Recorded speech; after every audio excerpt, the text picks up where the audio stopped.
Ерулік. Біздің ауылға біраз үй көшіп келді. Оларды жұрт қуанып қарсы алды. Күн сайын әр үй қонаққа шақырып ерулік берді. Домбыра тартылды, ән айтылды. Жұрт бір-бірімен әзілдесіп, көңілді отырды. Моңғолиядан көшіп келген туыстарды осылайша қарсы алдық. Оқушылар, енді мен әр сөйлемге тоқталамын. Сендер тірек сөздерді жазып алыңдар. Біздің ауылға біраз үй көшіп келді. Оларды жұрт қуана қарсы алды.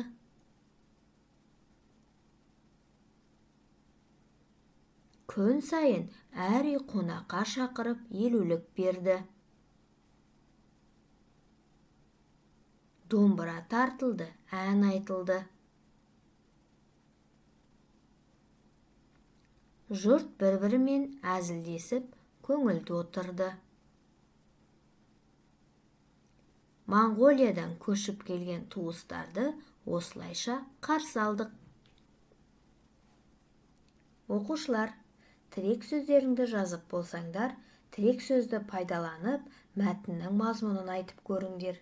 Және сол тірек сөздерді пайдаланып, мәтінге мазмұндама жазыңдар. Мәтіннің ішінен сөз таптарын анықтап, жұмыс дәптерлеріндегі кестені толтырыңдар.